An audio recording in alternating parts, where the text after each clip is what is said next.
માંથી 4000 થાય છે અને આજે ગુજરાતનું નહીં ભારતનું નહીં વિશ્વનું સૌથી મોટામાં મોટું પત્રકાર ધરાવતું કોઈ સંગઠન હોય કોઈ પત્રકાર એકતા પરિષદ છે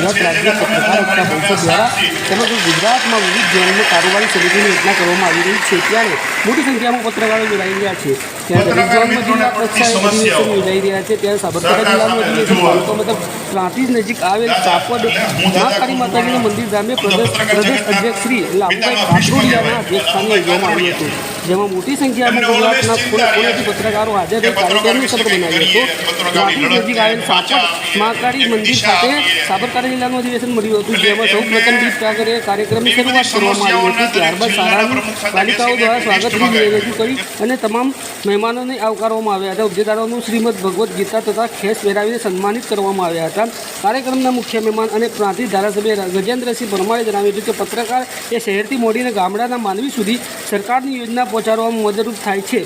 જેથી સરકારની મોટી કરવામાં પત્રકારનો સિંહ ફાળો રહ્યો છે પ્રદેશ ભાજપ ઉપાધ્યક્ષ કૌશલ્યાબા કુંવરબા એ જણાવ્યું હતું કે જે રીતે પત્રકાર એકતા પરિષદ દ્વારા પત્રકારોને જે પ્રશ્નો સરકાર સમક્ષ મૂક્યા છે તેમાંથી કેટલાક નિયમનું નિરાકરણ આવ્યું છે ત્યારે બાકીના પ્રશ્નોનું ઝડપી નિવારણ લાવવામાં આવશે તેમ પ્રદેશ ભાજપ અધ્યક્ષને રજૂઆત કરવાની ખાતરી આપી હતી ત્યારબાદ સમારંભના અધ્યક્ષ શ્રી લાભુભાઈ કાતરોડિયાએ જણાવ્યું હતું કે આ સંગઠન નાના મોટા ભેદભાવ નથી રાખતો આ સંગઠનમાં તમામ પત્રકારો જોડાઈ શકે છે પરંતુ લેભાગુ પત્રકારો માટે સંગઠનમાં ક્યાંય જગ્યા નથી હાલમાં ભ્રષ્ટાચારે માજા મૂકી છે તેને અટકાવવાની જવાબદારી આપણી છે ત્યારે આપણે પ્રજાના પ્રશ્નોને ઉજાગર કરવા પત્રકાર બન્યા છીએ આમ જણાવી તમામ પત્રકારોએ એકમેક રહેવા આહવાન કર્યું હતું અંતે મેહુલભાઈ પટેલને સાબરકાંઠા જિલ્લાના પ્રમુખ પદે નિયુક્ત કર્યા હતા તથા સાનિયાબેન દિવાનને મહિલા અધ્યક્ષ તરીકે નિમણૂક કરવામાં આવ્યા હતા કાર્યક્રમના અંતે તમામ પત્રકારો સૌથી ભોજન લઈને છૂટા પડ્યા હતા મિત્રો પત્રકાર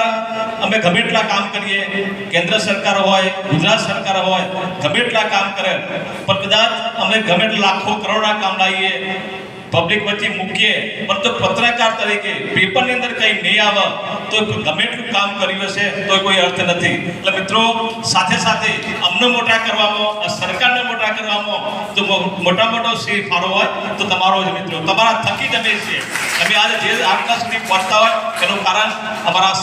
મારા તાલુકાના વરિષ્ઠ પત્રકાર હોય મનુભાઈ હોય અમારા જીતુભાઈ ત્રિવેદી હોય રતિ કાકા હોય રાકેશભાઈ હોય ખૂબ મારા જિલ્લાના પ્રમુખભાઈ મેહુલભાઈ હોય કિરણભાઈ મલેશિયા હોય મારો મિત્ર કીર્તન હોય આવા અહીંયા ઘણા મારા મિત્રો બેઠા હોય ત્યારે ખૂબ સારી વાતો હોય અને આજે એ બધા ભેગા થયા ત્યારે અહીંયા પણ મારું સન્માન કર્યું સ્વાગત કરવામાં આવ્યું તમારી નાની મોટી કોઈ રજૂઆત હોય તો મને કહેજો મહાકાળી માતાજી સાપડ આમ તો મારા આ મંદિરને સાપડવાળી માતાજી કહીએ છીએ એવા મહાકાળી માતાજીના આ પાવન ધામમાં સમગ્ર ગુજરાત રાજ્ય પત્રકાર પરિષદની આ 29મું અધિવેશન જ્યારે મળી રહ્યું છે સાબરકાંઠા જિલ્લાની અંદર ત્યારે આજના આ પરિષદના કાર્યક્રમમાં અધિવેશનમાં પધારેલ આખા ગુજરાત રાજ્યનું જેઓ નેતૃત્વ કરી રહ્યા છે અને આપ સૌને માર્ગદર્શન કરી રહ્યા છે એવા ગુજરાત પરિષદના માનનીય અધ્યક્ષ શ્રી આદરણીય લાભુભાઈ કાતરોડિયાજી એવા જ આ વિસ્તારનું વર્ષોથી નેતૃત્વ કરી રહ્યા છે સમગ્ર તાલુકો પ્રાંતિજ હોય કે તલોદ હોય આ તલોદ અને પ્રાંતિજ તાલુકાનું જેમણે ખૂબ સારું નેતૃત્વ કરી અને આ વિસ્તારને ભારતીય જનતા પાર્ટીએ મંત્રી પણ આપ્યા છે એવા પૂર્વ મંત્રી અને વર્તમાન ધારાસભ્ય શ્રી મારા ભાઈ ગજેન્દ્રસિંહજી પરમાર એવા જ પત્રકાર પરિષદના એમાં પધારેલ ટીમના મારા બેન સમીમબેન સમસ્ત ગુજરાત પરિષદમાંથી સંગઠનમાંથી પધારેલ સર્વે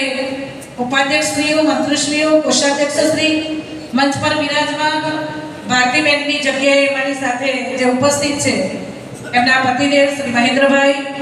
એવા જ તલોદના તાલુકા પંચાયતના પ્રમુખ ભાઈ શ્રી દશરથસિંહજી ઝાલા પ્રાંતિજ તાલુકા પંચાયતના પ્રમુખ મારા ભાઈ પ્રદીપસિંહજી ભાઈ શ્રી મંચ પર બિરાજમાન સર્વે પ્રદેશની ટીમના સન્માનીય સદસ્યશ્રીઓ ઉપસ્થિત મહેમાનો અને મંચની સામે બિરાજમાન સર્વે જિલ્લામાંથી પધારે. આખા આમ તો કહેવાય કે ગુજરાત અમારો સાબરકાંઠા જિલ્લો ભાગ્યશાળી છે કે આમ તો સંગઠનના વિરાજમાન આપણા પત્રકાર એકતા પરિષદના પ્રદેશ અધ્યક્ષ શ્રી લાભુદાદા કાત્રોડિયા, મહિલા અધ્યક્ષ શ્રી શમીમબેન પટેલ અને તમામ મારા મંચ પર બિરાજમાન મહાનુભાવો અને સાથે સાથે મારા સામે બિરાજમાન તમામ પત્રકાર ભાઈઓ અને બહેનો, આપ સૌનું ખૂબ ખૂબ સ્વાગત છે. અને આજે અહીંયા આટલા મોટા સંખ્યામાં મને પત્રકારોને જોઈને એક શેર યાદ આવે છે જે હું લાભુ કાકા તરફથી બોલીશ. मैं अकेला ही चला था मंजिले जानिब मगर, मैं अकेला ही चला था मंजिले जानिब मगर, लोग आते गए और कारवा बनता गया. ત્યારબાદ આપણે વાત કરીએ આ સંગઠન શું છે, તો આ સંગઠન માત્ર ગુજરાત ભારતમાં નહીં પરંતુ વિશ્વમાં પત્રકારોનું સૌથી મોટું સંગઠન છે. અને આ સંગઠન દ્વારા આપણા પત્રકારો મિત્રોના 16 જેવા પ્રશ્નોની પ્રદેશ અધ્યક્ષ દ્વારા રજૂઆત કરવામાં આવી છે, જેમાંથી ઘણા મોટાભાગના પ્રશ્નોનું નિવારણ લાવવામાં આવ્યું છે. અને તે આપણને ખાતરી આપે છે કે જે પ્રશ્નોનો ઉકેલ નથી આવ્યો તેનો પણ ઉકેલ એ લાવી દેશે. હવે હું વાત કરીશ અહીંયા પધારેલા બધા અધ્યક્ષ, ઉપાધ્યક્ષ અને એમની. હું એવી આશા રાખું છું કે તમને જે તમારો હોદ્દો મળ્યો છે, ઘણા એવા બીજા સંગઠનો પણ છે જે પોતાના હોદ્દાઓનો મિસયુઝ કરે છે, પણ હું તમારાથી આશા રાખું છું કે તમે તમારા હોદ્દાઓનો યુઝ કરી અને આપણા પત્ર એક વખત અમે બનાવ્યું અને વિસર્જન કર્યું, બીજી વખત બનાવ્યું, 2 વર્ષ ચાલ્યું, પણ જેને સંગઠનની જવાબદારી સોંપી હતી એમણે તાલુકાના પ્રમુખોને ઉપયોગ માત્ર ઉઘરાણા કરીને ખિસ્સા ભરવામાં કર્યું. આ કહેતા મને સંકોચ નથી થતો, પણ એક પ્રદેશના અધ્યક્ષ તરીકે મને શરમ લાગે છે કે મેં ભણાવેલા પાઠનો એક શબ્દ એને ન ઉતર્યો. આવા 8 જણાને મેં થોડા દિવસ પહેલા સસ્પેન્ડ કર્યા છે, જે એની નવી દુકાન ખોલીને બેઠા છે. તમે જોયું હશે આ સંગઠન નાના કે મોટાનો ભેદભાવ નથી રાખતું. નાનામાં નાનો સાચું પત્રકારત્વ કરનારો યુટ્યુબ વાળો પણ આ સંગઠનનો સભ્ય બની શકે છે. અને મુખ્ય ચેનલનો માણસ કે મુખ્ય અખબારનો રિપોર્ટર પણ એનો